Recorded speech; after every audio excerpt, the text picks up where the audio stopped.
Hi, everybody. I just wanted to get on here and address what happened last night, when Tamana Roshan from Dress Your Face mentioned my cookbook.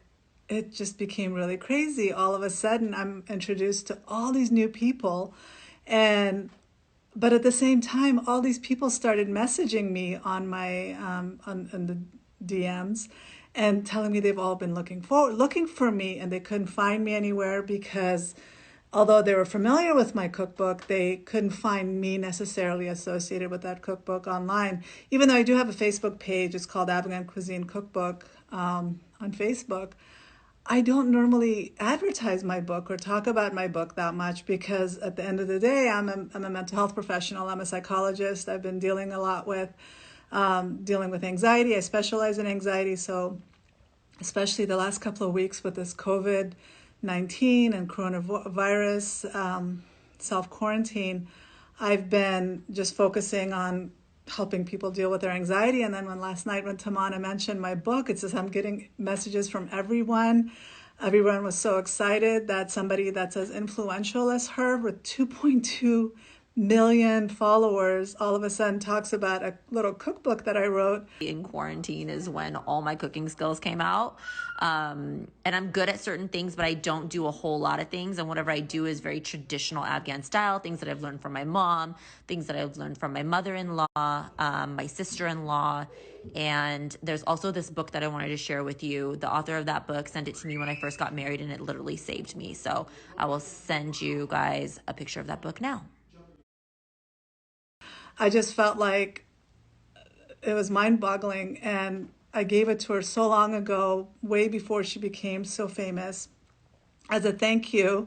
And so this was really amazing for me to be a part of that. So I just wanted to talk about it, but also as a mental health professional, I wanted to tie all this up with mental health as well as with me writing my book, how it all came to be, because right now we're all in self-quarantine, we're all staying home, and so we can use this opportunity to actually create something. We can use this opportunity to follow our dreams and make something of it and not let this time go to waste. So I'm hoping that once I share with you my story about my cookbook, how it can be connected to mental health and about following your dreams. And it's all about mindset, really, because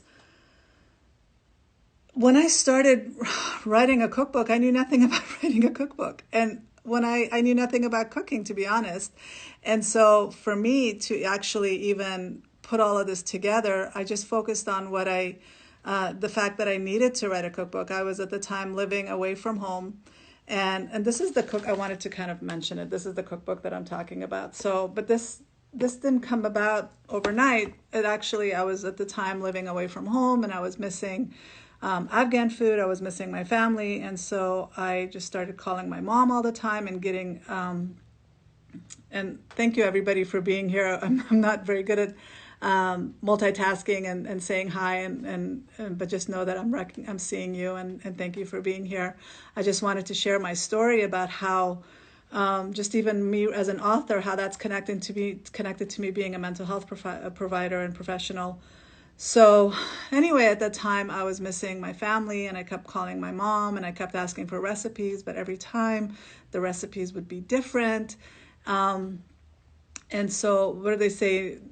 Invention is the mother of all necessities. So I just started gathering information. I started gathering recipes and try to standardize it. And I had cookbook parties, and I invited my family and my friends to come to these parties. And so that they could help me standardize the recipes, because I was translating them from Farsi to English. But I was at the time only writing it for me. I was only motivated to put this cookbook together for me. But other people started asking me for it. We're like, oh, if you have the recipes, can you give me the recipes? So then I'm like, okay, well, I'll put it all in a nice notebook and I'll start sharing it with people. And then those people wanted to share it with other people. So then I was like, okay, I'm going to write a book. But I knew nothing about writing a book, and I knew nothing about cooking because I wasn't a good cook. I have so many super talented people in my family, from my mom to my aunts to my cousins, who are so good at cooking. I wasn't really. I just liked certain dishes, and I just wanted to learn how to make them.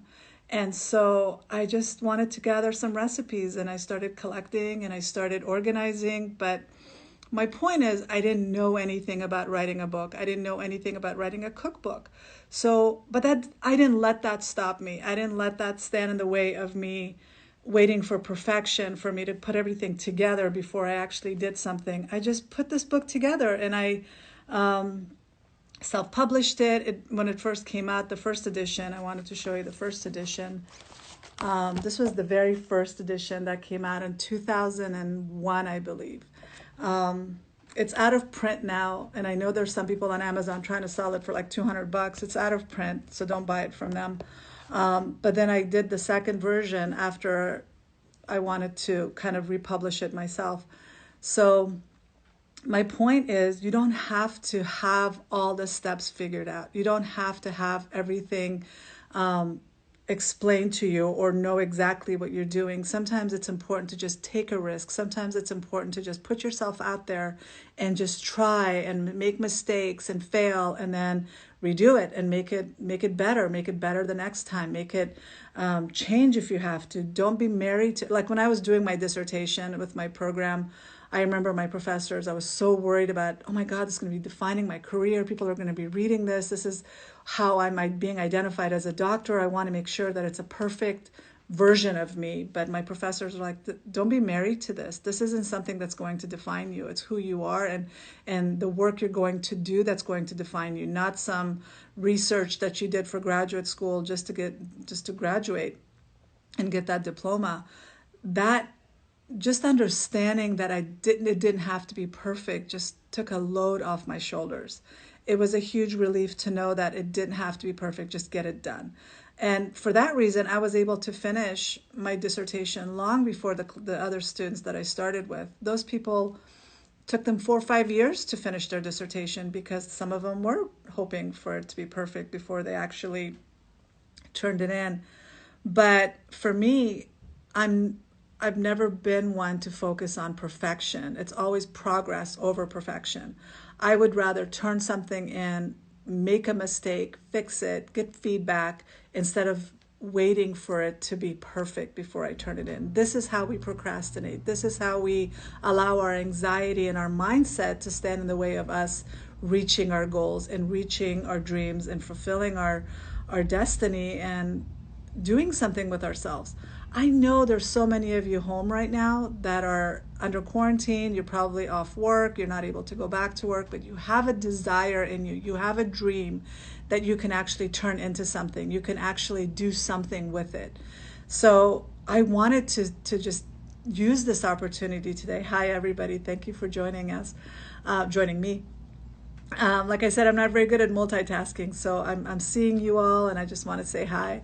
But I'm not, I get distracted easily. So I just wanted to let you know that you do have a dream in your head somewhere. There's something in your soul that's stirring, but maybe anxiety is standing in the way. Maybe you're not allowing yourself to take that risk, to even dream that big, because you don't have all the answers. You don't know how to do certain things, so you're allowing anxiety to stand in the way of that dream. I want you to take a lesson from my experience and just do it. I mean, like I said, I started out, I didn't know anything about writing a book. I didn't know anything about cooking. I didn't know anything about writing a cookbook, putting recipes together, but I went ahead and I did it anyway. I put it out there. As much as I'm proud of this first version, it's not perfect. It did the job. I had the recipes, I put it all together, but I did this for me. The first book was for me. I to this day use this book to cook my food. I mean, I don't cook Afghan food all the time. So when I do use my books, and I actually have it printed out in a spiral bound notebook that I can use all the time. I'm still changing. I'm still adding to it. And I know it's not perfect, but it's helped a lot of people that otherwise wouldn't have had the basic foundation. And at the time, there was only 2 cookbooks out there. And I remember one of them was all in Farsi and one was written by somebody that wasn't even Afghan. And the recipes were so complicated. The ingredients were so difficult to find. And I was like, I can't even follow this. And when I make the dishes, it didn't come out the way I wanted them. So I wanted something that was written for somebody like me. Very simple, very to the point, easy ingredients, basic steps that even the most novice, new to cooking type of person, new to Afghan food type of person can pick up these recipes and actually replicate them. And I remember that wasn't always the case. And if any of my friends are on here that remember when I actually 20 years ago when I was doing my cookbook parties with my friends, and I would pass out my recipes and I would tell them, go ahead, replicate these recipes. I remember the first time it was a teacher I worked with, he replicated this one dish. It's called osh, and it came out and it looked like spaghetti. And that clearly meant that my recipe was awful. It was not easy to follow, and he tried to do it the best he could, and it wasn't correct. So we kept having these cookbook parties, and I would put all this stuff and keep testing these recipes, and I would try and replicate them myself because I was the consumer of these recipes. I would try them and see if I can't do it, if I can't follow it, then somebody that has even less experience than I will not be able to follow it. Somebody that doesn't know what Afghan food tastes like isn't going to be able to follow it. So it was so important to me for my non-Afghan friends to be able to replicate these recipes and enjoy these recipes. So that's what I was focusing on, and writing it for somebody that could actually benefit from it. And I know over the past 20 years, a lot of people have been able to use the book, and it's really helped them. And so I don't regret it, even if it wasn't perfect, even if there's mistakes in that book, I don't regret putting it out there because people have been able to use it, and people have been able to benefit from it. And then they've, just like Tamana, like she started with the book 10 years ago, and then she's developed her own way of doing things. She's learned how to change the recipes to fit her needs and to make it according to her taste. And that's what I'm proud of about this book, and that it's giving people that stepping ground. It's giving people familiarity with Afghan cooking, and then they go ahead and make their own version of it. And that's what I love about Afghan cooking. And these are family recipes, and every family has a different way of doing things. So that's what I'm really proud of. But at the same time, my goal was that I wanted you guys to understand that it doesn't have to be perfect. When you have a dream, when you have the time, especially the time that you have right now, you have time because of the quarantine. At least in America, we're not able to go anywhere until the 30th. So if you're not working, instead of wasting your time binge watching on Netflix, instead of wasting your time in an unstructured day, sleeping in most of the day and being up all night, or binge watching on the news, start documenting your ideas. Maybe there's a thought that you have, maybe there's a dream that you have that you want to bring to fruition, but you're afraid, or you feel like you don't have all the information, you don't have all the answers. Now is the time to put it into action. Now is the time to come up with an idea. And if you need to listen to something that motivates you, maybe for me, whenever I'm stuck or whenever negative doubts kick into my head, everybody that knows me knows there's a history of anxiety with me and my family. So I get it, I own it, but I've learned not to allow that anxious voice to stand in my way. This is why even though I might be afraid, I go out and put myself out there anyway. Even me doing this live right now, it's not natural for me. But I'd rather put myself out there and motivate just one person to reach their goal and reach their dream than to be afraid and not do anything. So that's why I'm doing this today. And I want to put that out there to motivate you to write your idea down. Start with just figuring out if money was no object, if opportunities were not an obstacle, what would you do? What would you want to do? What kind of future do you visualize for yourself?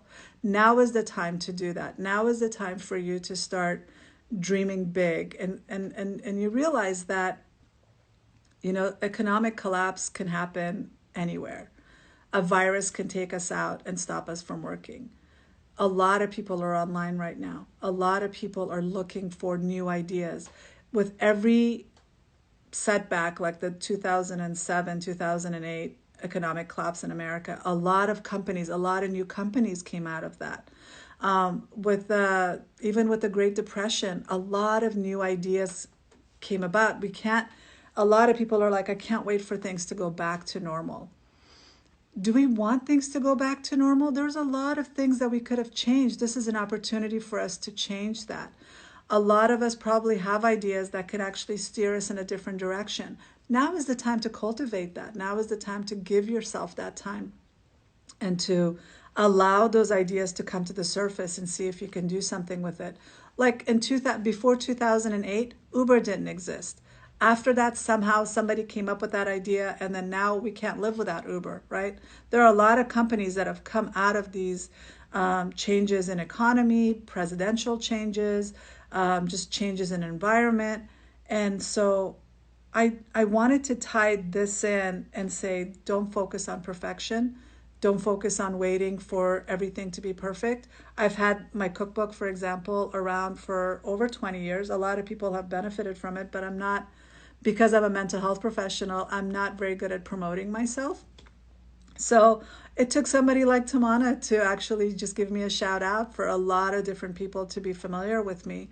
But I was also really touched by a lot of people that have actually purchased the book, that messaged me, and they're like, I've been looking for you. I've been wanting to touch base with you and say thank you, but I didn't know how to find you. So it opens up doors like that. It opens up opportunities like that. So that's what I'm really excited about, that this has created that opportunity.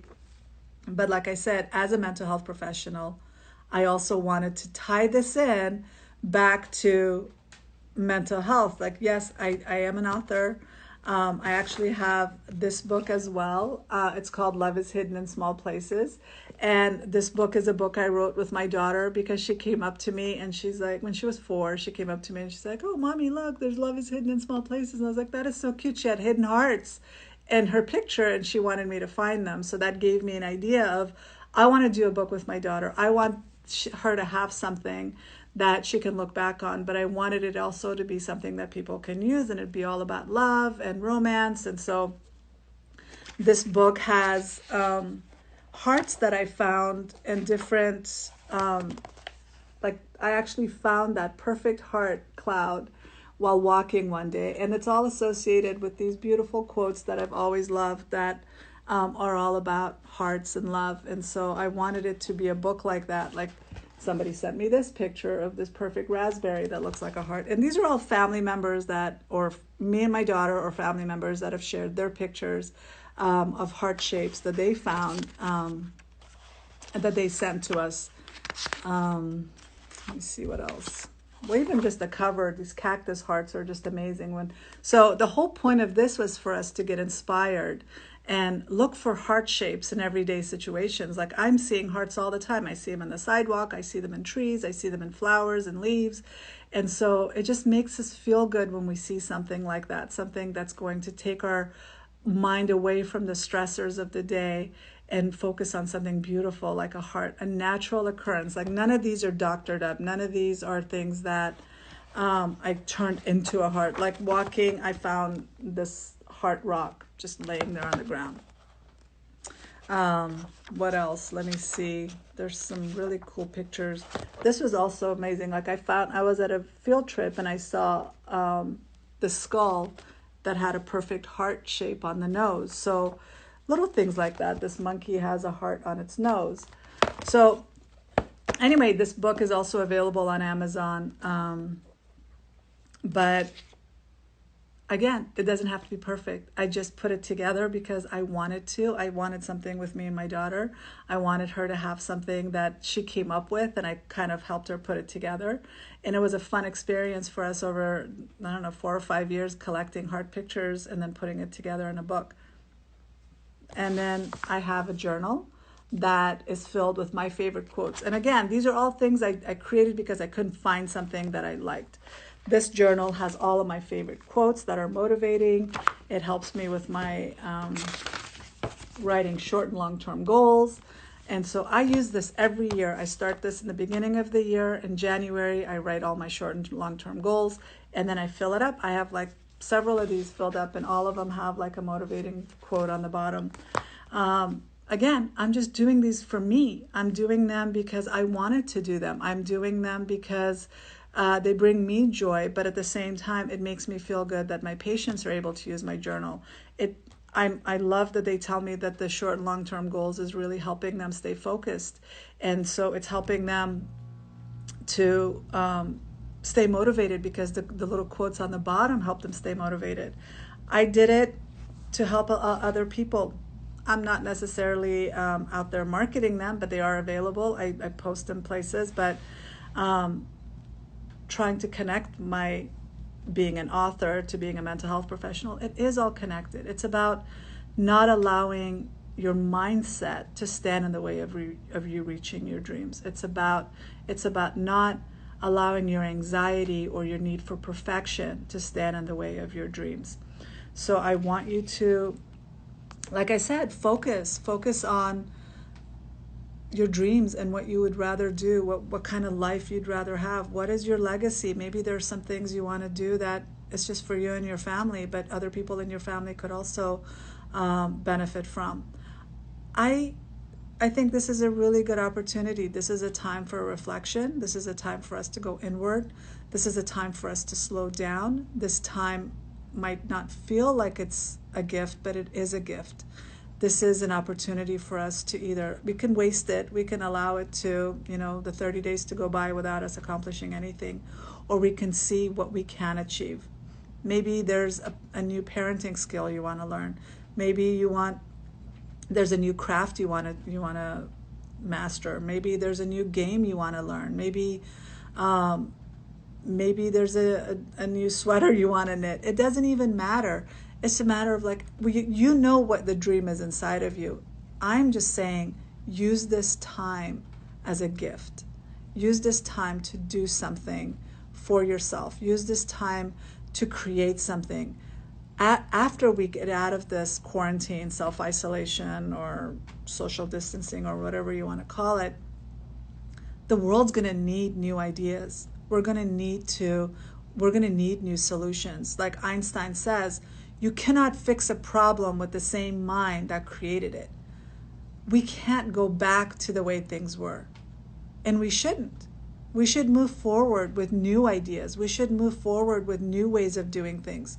This is an opportunity for us to all come out of this quarantine better versions of ourselves, being better people than we were yesterday, being more, in touch with ourselves, being more respectful of the environment, being more respectful of each other, and not be so divisive in our beliefs and our